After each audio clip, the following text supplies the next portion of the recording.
What's up, my fellow LTD addicts? Let's talk about AudioHero. AudioHero is a stock music and sound effects library designed to help you enhance your podcasts and videos. There's currently a lifetime offer over on AppSumo, but is it worth the $39 price tag? Stay tuned, because in this video, you're going to find out.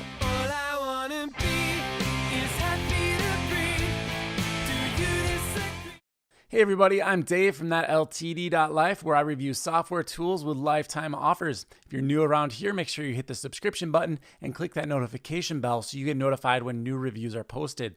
If you want to follow along with what I'm doing here, you can click the link in the description. That is our affiliate link. So if you find this review helpful, we see a little bit of change back here at the channel, helps us keep the lights on. All right, let's jump on into it. I'm over at the AppSumo deal page looking at AudioHero, the latest AppSumo deal. Now, if you remember last year, AppSumo offered AudioHero as well. It was the same offer, $39, and let's see what we get for our money here.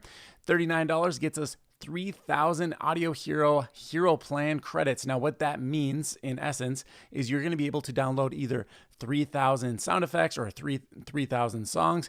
Each song or sound effect, it takes up 1 credit. So this is a little bit different than the deals I typically cover here at the channel, because these credits do not renew. They're not replenishing. After you use all 3,000 credits, you're essentially done with this tool. Now, however, AppSumo has brought them back this time, so perhaps they'll bring them back again in the future and you can buy more credits if you need. Although 3,000 is quite a bit. That might get you some mileage. All right, so let's get into it, because none of this really matters if the content inside of the stock audio library is not amazing, right? So the user interface is of course going to be important, because we want to find things quickly. We've got 250,000 different sound effects and songs to sort through here. So if it takes us 20 minutes to find a 5-second sound clip, that's going to be a problem. But if there are no sound clips or songs that live up to our standards, that is also a huge barrier. So the user interface here is pretty straightforward, a little dated in my opinion, but you've got basically your music tab and your sound effects and elements tab. And then each track inside of the music library has a title, which you might expect. There's also a BPM indicator, which tells you how fast or slow a song might be. BPM, if you're not familiar, stands for beats per minute. The higher the number, the faster the track. Things are sorted into genres. There is a length that's noted, which is helpful. You get a description as well as some keywords to identify the mood of the piece. So let's get started here with a search. Let's say I wanted to find a motivational track for maybe a video that I'm working on. I can go ahead and search for motivational. And here is 275 motivational songs. Now, this is a lot to weed through, so we can get a little bit more finite. Let's go over to the filters over here, and I can sort by genre. So let's say I wanted to have, I don't know, how about a country motivational track? That could be bad. Let's choose that. And now I've got just 3 tracks, so I'm able to sort down from, over 200 down to 3 in just an instant. But let's say there were more than that. Let me choose a genre here that has quite a few.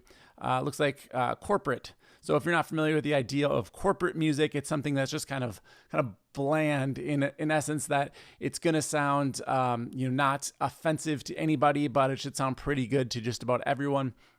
That's the idea of corporate music. Now I've got 75 corporate tracks that are motivational. If I still needed to refine, I could sort by mood or tempo. Let's say I wanted maybe an upbeat track. It's nice that they don't actually make you identify the beats per minute here. They just let you use kind of common vernacular, like a medium tempo song. Okay, great. So there's my medium tempo songs. That's going to be around 120 beats per minute.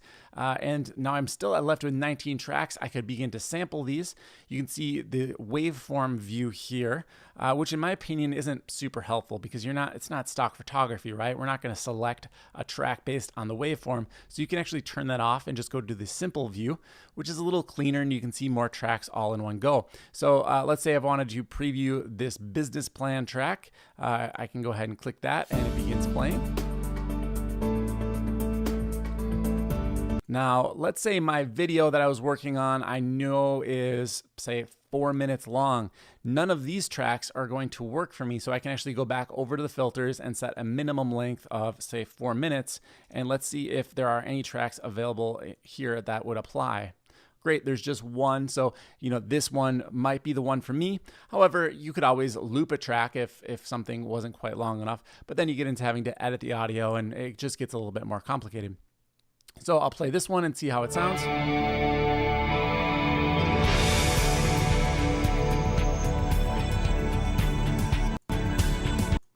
All right, so now you hear what those sound like.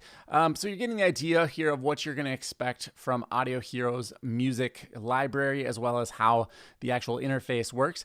Now, there is one unique feature that I think is actually pretty cool inside of AudioHero, and that's that you don't have to search just by keyword. You can search by audio file. So here's the idea. Maybe you have a track that you really love by Maroon 5 or Taylor Swift, and you want to find a track that sounds like that to use in your video. Now, of course, you can't use their music because you don't own the rights to use it in your video, and it would cost thousands and thousands of dollars to get that original music and legally place it inside of your track. Well, AudioHero's kind of got you covered. What they let you do is if I click on the search bar up here, you can actually upload your track to AudioHero. It will look at kind of the sonic template or the DNA of the track and try to match it to other stock tracks that they do have the rights to and allow you to use that. Now, a little bit of background on me. I've been a professional musician for over 20 years. I've played in several musical acts that have had varying degrees of success. So I actually have a lot of stock music that I can use because I created it, or I was part of the ensemble that created it. And I also have friends that are in different groups and they share their music with me, and I can use it without having to pay them a large fee. So the music part of this isn't super important to me, but I am curious, how good is it at matching different types of music? Let me upload one of my tracks and see what AudioHero can come up with in terms of finding something that is similar. All right, so here is a track from a band that I was in many years ago called Not Like This. That's the name of the band, and the track is Leave Me Alone. I'm just gonna play you a few seconds of it here, and then I'm gonna upload it to AudioHero and see what it suggests.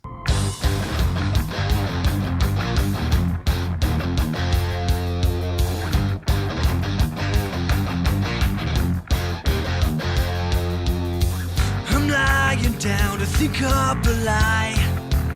All right, there we go. So you get a feel for it. It's an upbeat track, a little bit angry, hard rock type of sound.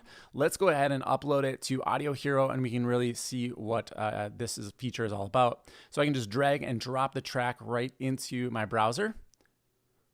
And it's uploading right now, pretty good internet speed, so it uploads pretty quick. And now it says it's processing the file. I think this is gonna take maybe 15 or 20 seconds. So if it does take a long time, I'll fast forward the video here. All right, so it's finding matches.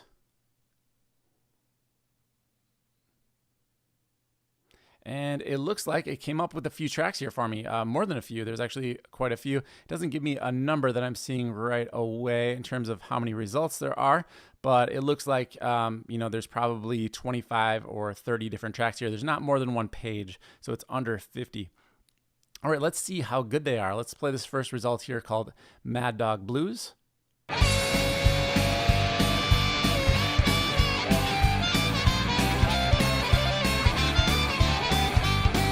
So that song is up-tempo, it's aggressive. I think it's actually even in a similar key, but it definitely is in a different genre of music, right? It's not, it's more of a blues track. You got that harmonica being featured, which really makes it sound very bluesy, versus the original track, which is more of a hard rock feel. Now there's this track that's kind of piquing my interest. It's called Go It Alone. Of course, my original track was called Leave Me Alone, so there's some similarity there. And it does say it's in the rock genre.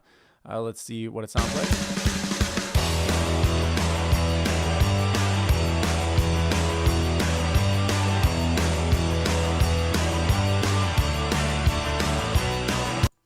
Okay, so you get an idea. Now, being a musician, and obviously I'm a little biased because this is my own music, but I will say that in general, what I've experienced using AudioHero, kind of browsing through their library, is that it doesn't really matter the genre of music that I choose.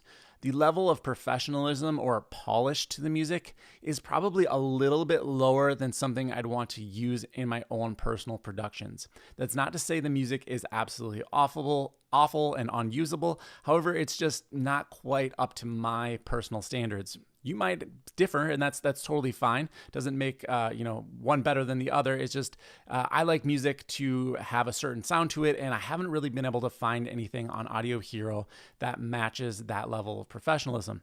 That said, to get that level of professionalism, you're going to be looking at a lot more than a $39 deal to get 3,000 tracks. You'd be lucky to get one track for $39 that sounds, professional quality. If you were to hire a musician to, say, write you a custom song or maybe like a jingle for your business, you're looking at many thousands of dollars. So that said, the value for what you're getting for AudioHero is still there. But if it doesn't meet those professional standards that you have for your own business or your own personal brand, then, you have to kind of make that decision for yourself. Now, that said, the deal is not dead to me. We've still got another section to look at, and that is the sound effects and elements section up here. So sound effects and elements can really up your game if you're doing podcasts or videos, having those transitions. One thing I think about is those AppSumo videos. They're great little introductions to the deals, and they always use those AppSumo type of sound effects. The ones I'm talking about. Let's go ahead and search for one here. I'm looking up the word swish, and let's see what we've got. All right, AppSumo. I'm going to copy your style. No, just kidding here. But you can tell that, these sound effects are totally usable and would fit right in with those little transitions, the types of things that AppSumo likes to do. Let's look for something else just off the top of my head. How about a cash register sound? I'm thinking of like maybe that drawer closing and you get the little bell at the end. In fact, this one here at the bottom caught my eye right away. It says drawer open with bell, antique Lamson cash register. All right, that wasn't exactly what I was thinking, but let's try another one. There we go. That was the one. So you can see there is 267 results here for a cash register sound. You can definitely find something that would work for a production. So that's about it for this deal. I mean, it kind of just comes down to your personal needs. You should have a pretty good understanding of what you're looking at with AudioHero. Now, if I had to rate this just on music quality alone, I'd be giving it a score pretty low just because of those things that I talked about. Now, it doesn't mean that it's not right for anyone. It's just if you have very high music standards for your productions, this isn't really going to cut it for you. That said, on the sound effects side of things, I think it's perfectly usable. This is actually a section that I struggle with because if I'm putting a video together, I don't often have the time to go researching, looking for different free sources for sound effects. And this definitely suits the bill here. So I'll be hanging on to my personal code just because of the sound effects portion of it. That said, it's still going to get a pretty low score for me. Overall, I'm going to rate this one a respectable 6.5 out of 10. I think it's worthwhile for certain people, but it's definitely not a deal for everyone. First of all, you've got to be making content. You have to be making videos or podcasts. And second of all, you need to have a very specific use case for sound effects, not so much in the music category. Again, my opinion. If this review is helpful to you and you do go on to make a purchase over at AppSumo, once again, I really greatly appreciate you clicking on the link in the description. That helps us keep the lights on over here and make more LTD reviews like this one. If you like the video, make sure you click like so I know you appreciate the content. Leave me any comments or questions below and I will respond to each and every one of you, and I'll see you in the next review. 'Cause all I wanna be is happy to bring to you.